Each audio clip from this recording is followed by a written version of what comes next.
전능하사 천지를 만드신 하나님 아버지를 내가 믿사오며 그 외아들 우리 주 예수 그리스도를 믿사오니 이는 성령으로 잉태하사 동정녀 마리아에게 나시고 본디오 빌라도에게 고난을 받으사 십자가에 못 박혀 죽으시고 장사한 지 사흘 만에 죽은 자 가운데서 다시 살아나시며 하늘에 오르사 전능하신 하나님 우편에 앉아 계시다가 저리로서 산자와 죽은 자를 심판하러 오시리라. 성령을 믿사오며 거룩한 공예와 성도가 서로 교통하는 것과 죄를 사하여 주시는 것과 몸이 다시 사는 것과 영원히 사는 것을 믿사옵나이다. 아멘.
모든 것이 내게 가하나 다 유익한 것이 아니요 모든 것이 내게 가하나 내가 무엇에든지 얽매이지 아니하리라.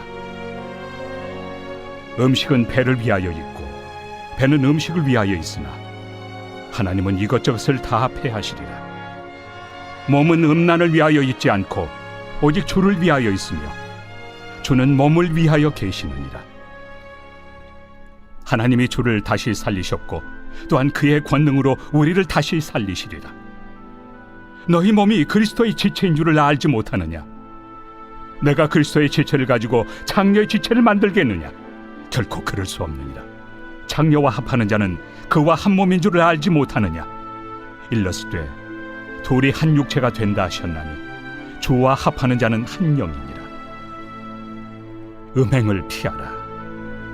사람이 범하는 죄마다 몸 밖에 있거니와 음행하는 자는 자기 몸에 죄를 범하느니라. 너희 몸은 너희가 하나님께로부터 받은 바 너희 가운데 계신 성령의 전인 줄을 알지 못하느냐? 너희는 너희 자신의 것이 아니라 값으로 산 것이 되었으니 그런즉 너희 몸으로 하나님께 영광을 돌리라.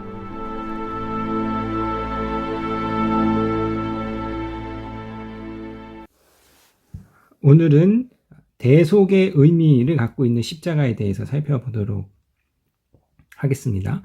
자, 여러분 이런 생각 안 해보셨는지 모르겠어요. 하나님이 온 우주의 왕이신데 우리의 죄를 그냥 용서하시면 되지 왜 예수를 십자가에 죽여서 그 값으로 우리의 죄를 용서하셨는가? 자, 대한민국의 대통령도 사면권을 가지고 있습니다. 그래서 죄 지은 사람, 감옥에 있는 사람 사면해 주는데요. 하물며 하나님이 우리의 죄를 사면해 줄 권세가 없겠는가? 하나님이 곧 규칙이고 하나님이 곧 법이에요. 그러니까 하나님은 자기 마음대로 하실 수 있다. 그러니까 우리 죄를 원하시면 얼마든지 사해줄 수 있는 것이죠. 자, 그런데 이것이 결코 하나님이 가지고 있는 주권의 의미가 아닌데요. 자, 하나님은 자신이 세우신 법과 질서와 정의를 마음대로 무시하시는 폭군이 아니십니다. 그렇기 때문에 하나님께서 이 땅 가운데 법과 질서, 율법을 주셨기 때문에 하나님께서는 우리의 죄를 사하시기 위해서는 온전한 대가를 치르셔야 했는데요. 하나님은 공의의 하나님이시기 때문입니다. 자, 이사야서 5장 16절에 오직 만군의 여호와는 정의로우심으로 높임을 받으시며 거룩하신 하나님은 공의로우심으로 거룩하다 일컬음을 받으시리라. 정의와 공의는 하나님의 본질이에요. 그러니까 하나님께서 정의롭지 않을 수가 없고 하나님께서 공의롭지 않을 수가 없습니다. 하나님께서 당신이 세우신 법과 질서를 무시하고 마음대로 죄인을 마음대로 임의적으로 사해 줄 수가 없는 것이죠. 그렇기 때문에 자, 마가복음 10장 45절에서 인자가 온 것은 섬김을 받으려 함이 아니라 도리어 섬기려 하고 자기의 목숨을 많은 사람의 대속물로 주려 함이라. 예수님께서는 자신의 십자가 죽음을 대속물로 이해하셨습니다. 자, 이 마가복음 10장 45절에서 쓰인 대속물은 헬라어 리트론인데 이 단어는 노예를 해방시키기 위해서 지불한 값을 의미합니다. 노예를 해방하기 위해서는 값을 지불하고 그 노예의 문서를 공개적으로 찢음으로써 이제 노예에게 해방이 주어지는데요. 자, 그때 지불한 값이 바로 대속물 리트론입니다. 그래서 세번역 성경은 마가복음 10장 45절에 이 리트론을 몸값이라고 번역하고 있습니다. 자, 핵심은 이거죠. 하나님이 우리를 죄에서 구원하기 위해서 값을 치르셨다. 우리를 구원하시기 위해서 하나님께 소요된 비용이 있다는 것입니다. 자, 하나님이 우리를 구원하시기 위하여서 치르신 비용, 값은 예수 그리스도의 피인데요. 베드로전서 1장 18절에서 19절입니다. 너희가 알거니와 너희 조상들이 물려준 헛된 행실에서 대속함을 받은 것은 금이나 금같이 없어질 것으로 된 것이 아니요 오직 흠없고 점없는 어린 양 같은 그리스도의 보배로운 피로 된 것이라. 하나님께서 치르신 값은 예수의 피, 아들의 생명, 곧 자신의 생명입니다. 하나님께서 저와 여러분을 죄와 죽음과 율법에서 구원하시기 위하여 그리스도의 피라는 가장 값진 대가를 치르셨습니다. 자, 어머니가 자신의 생명으로 자녀를 낳습니다. 엄청난 대가를 치르고 자녀에게 생명을 주었어요. 10달을 품에 안고 자신의 목숨을 건 산고의 고통으로 자녀에게 생명을 주었습니다. 그런데 그 자녀가 부모에게 감사하지는 못할 망정 못하러 나를 낳았냐 이러면서 마음대로 지 멋대로 살아가는 거예요. 자, 이 자녀가 모르는데 무엇을 모릅니까? 자기를 낳고 기르고 키우기 위해서 어머니가 치른 그 대가를 모르고 자기 멋대로 사는 거죠. 바울이 오늘 본문에서 이렇게 말하는 겁니다. 지 멋대로 몸을 가지고 자기 멋대로 살아가는 고린도 성도들에게 너희를 구원하기 위해서 하나님이 치르신 값을 생각하라. 고린도전서 6장 19절에서 20절에 너희 몸은 너희가 하나님으로부터 받은 바 너희 가운데 계신 성령의 전인 줄을 알지 못하느냐. 너희는 너희 자신의 것이 아니라 값으로 산 것이 되었으니 그런즉 너희 몸을 하나님께 영광을 돌리라. 하나님이 엄청난 값을 치르고 너희를 구원하였으니 하나님이 그리스도의 피의 값으로 너희를 구원하였으니 네 멋대로 살지 말고 하나님께 영광을 돌리는 삶을 살라. 바울이 권면하고 있습니다. 2차 세계대전의 실화를 바탕으로 한 영화 라이언 일병 구하기가 있는데요. 2차 대전이 종전으로 치닫는 치열한 상황 속에서 미 행정부는 전사자 통보 업무를 진행하던 중 충격적인 사실을 발견하게 되는데 4명의 형제 모두 이 전쟁에 참전한 라이언가에서 며칠간의 시차를 두고 3명의 형제가 이미 전사했고 이제 막내 제임스 라이언 일병만 프랑스 전선에 생존해 있음을 알게 되었습니다.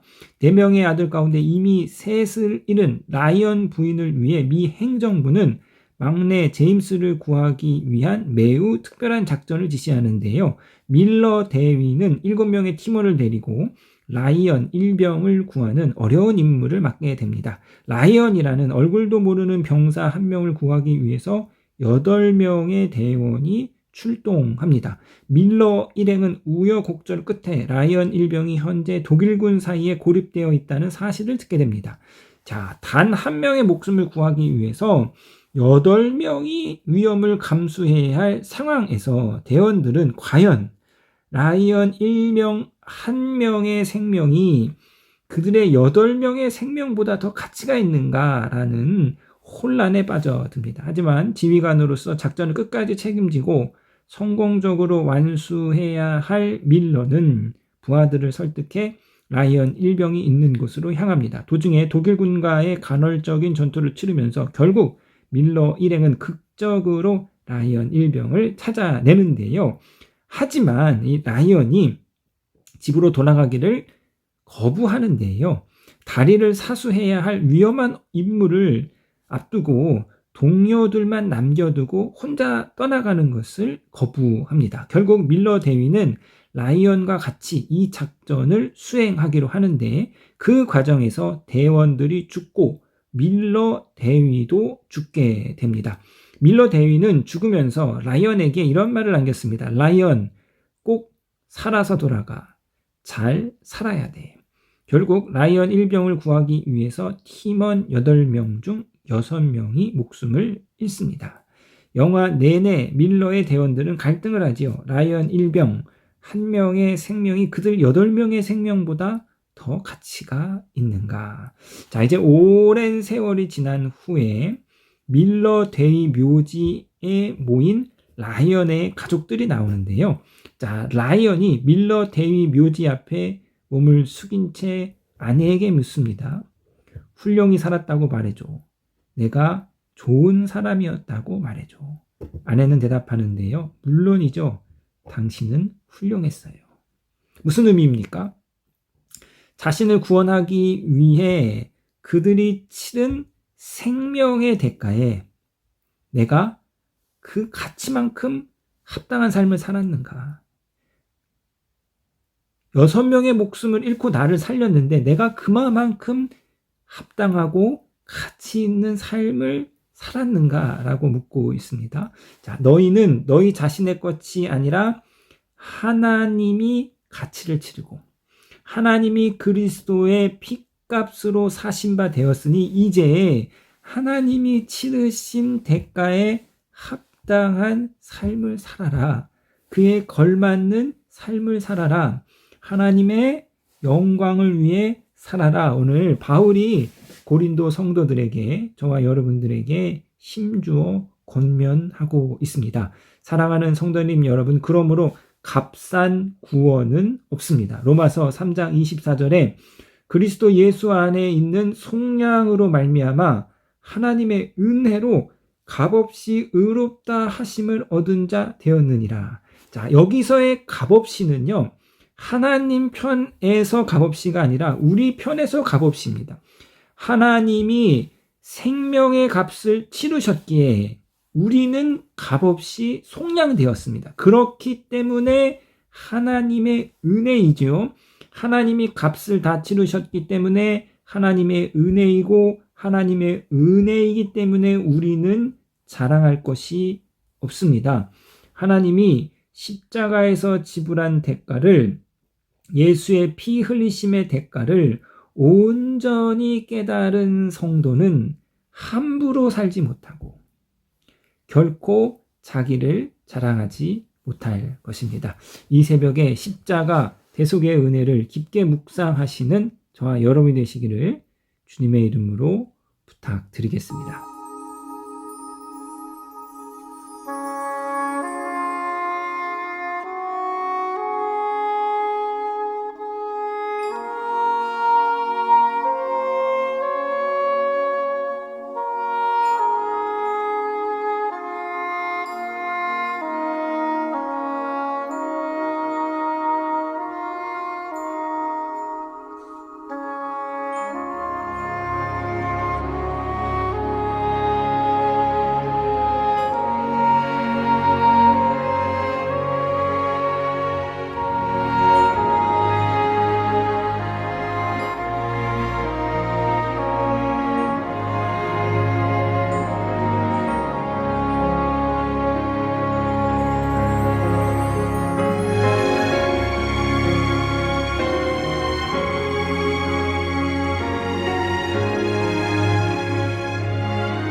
하늘에 계신 우리 아버지여, 이름이 거룩히 여김을 받으시오며 나라에 임하옵시며 뜻이 하늘에서 이룬 것 같이 땅에서도 이루어지이다. 오늘날 우리에게 일용할 양식을 주옵시고 우리가 우리에게 죄 지은 자를 사하여 준 것 같이 우리 죄를 사하여 주옵시고 우리를 시험에 들게 하지 마옵시고 다만 악에서 구하옵소서. 대개 나라와 권세와 영광이 아버지께 영원히 있사옵나이다. 아멘.